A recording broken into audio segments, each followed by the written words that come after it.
बहुत बहुत स्वागत है आप सभी का। देखिए, एकादशी व्रत जो है सभी लोग जानते हैं कि प्रत्येक वर्ष 24 एकादशी पड़ती है और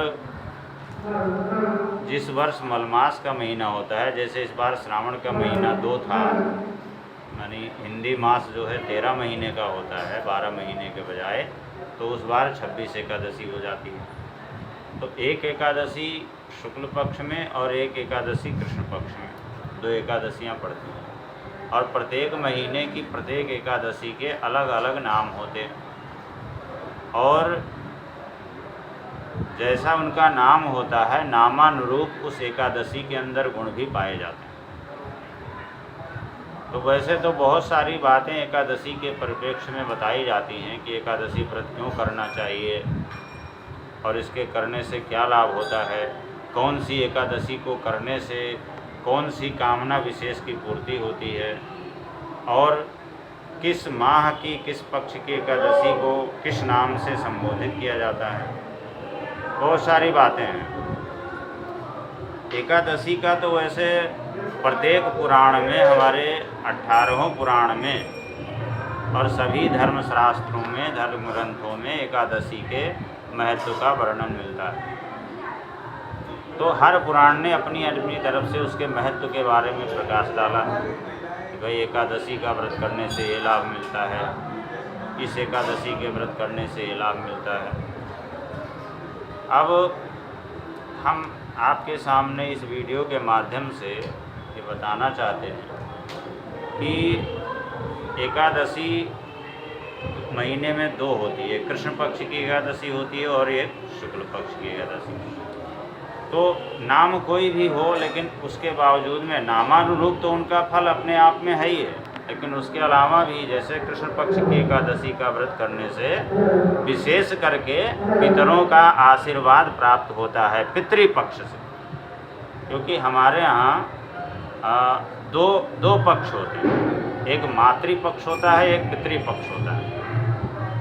तो दोनों पक्षों की महत्ता उतनी ही है।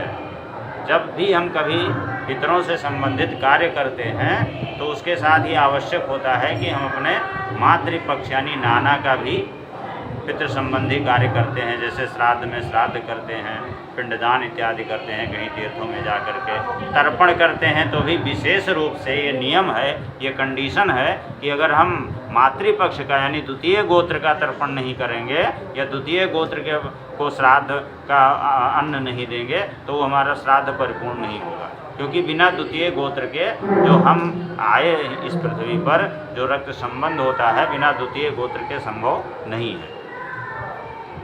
तो इसलिए द्वितीय गोत्र यानी द्वितीय पक्ष की यानी मातृपक्ष की भी बहुत बड़ी महत्ता है। तो इसमें जो कृष्ण पक्ष की एकादशी है, कृष्ण पक्ष की एकादशी का व्रत करने से विशेष रूप से पितृपक्ष का यानी जैसे दादा हो गए, परदादा हो गए और उनके पिताजी हो गए, तो पितृपक्ष में ये लोग आते हैं, दादी परदादी और उनकी सास, इस तरह से।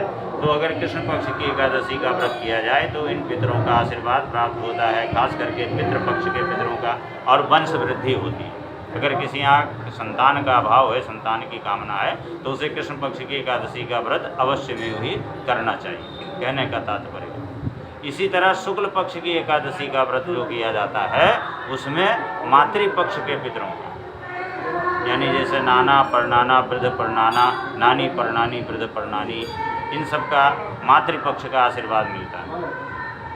और मातृपक्ष का आशीर्वाद मिलता है तो मातृपक्ष के पूर्वजों की मुक्ति होती है। तो कृष्ण पक्ष की एकादशी करने से पितृपक्ष के पितरों को मुक्ति होती है, प्लस उनका आशीर्वाद मिलता है और उससे वंश वृद्धि होती है। इसी तरह माता पक्ष के भी शुक्ल पक्ष की एकादशी को करने से मातृपक्ष के पितरों की मुक्ति होती है, उनका आशीर्वाद मिलता है और उससे भी वंश वृद्धि होती है। बहुत महत्वपूर्ण, इसके अलावा एक बहुत ही महत्वपूर्ण बात है, कई बार लोग प्रश्न करते हैं और कई लोगों को, बहुतायत लोगों को ये पता नहीं होता है कि एकादशी के दिन चावल खाना निषेध क्यों, चावल क्यों नहीं खाना चाहिए। यहाँ तक कहा गया है कि अगर कोई व्यक्ति व्रत नहीं भी कर सकता है और अगर वो एक समय रोटी का भोजन करके केवल रोटी मतलब गेहूं के आटे से बनी हुई रोटी, गेहूं को अमान्य कहा गया है और गेहूं की रोटी या नॉर्मल जो है साधारण भोजन सात्विक भोजन कर लेता है केवल रोटी का, तो उसका भी व्रत माना जाता है, लेकिन चावल विशेष रूप से निषेध होता है। इस संबंध में जो है इसका वैज्ञानिक कारण भी है और इसका धार्मिक महत्व भी है, धार्मिक कारण भी इसके पीछे भी है। तो धार्मिक महत्व ये है कि जो देवी की शक्ति के प्रकोप से अपने आप को बचाने के लिए महर्षि मेधा जो ऋषि थे, मेधा ऋषि जो थे, वो पृथ्वी में समा गए। देवी का कोप था, देवी उनके ऊपर रुष्ट थी, तो उन्होंने सोचा कि देवी रुष्ट होंगी तो मैं नष्ट हो जाऊंगा, श्राप दे देंगी, तो वो पृथ्वी में समा गए। तो पृथ्वी में समा गए जिस दिन, उस दिन एकादशी का दिन था और जब उनकी उत्पत्ति दोबारा हुई तो उनकी उत्पत्ति पृथ्वी पर जो हमारे यहाँ जो धान्य होते हैं, जो देव अन्न माने गए हैं, जौ और चावलों के रूप में हुई।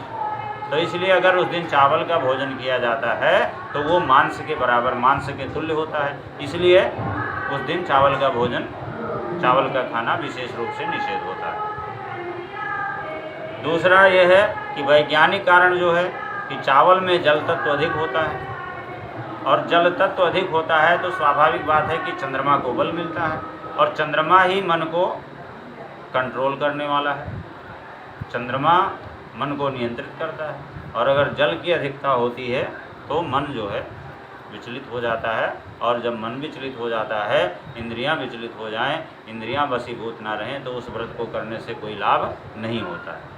तो इसलिए तो ये कारण है चावल के पीछे। इसके अलावा भी एकादशी का व्रत करने से, विष्णु पुराण कहता है कि एकादशी का व्रत करने से दरिद्रता दूर होती है, शरीर स्वस्थ रहता है और रूप सौंदर्य की प्राप्ति होती है। इसी तरह स्कंद पुराण कहता है कि जो एकादशी का व्रत करता है उसके घर में कभी बीमारी नहीं आती है, रोग नहीं होता, शोक नहीं होता है।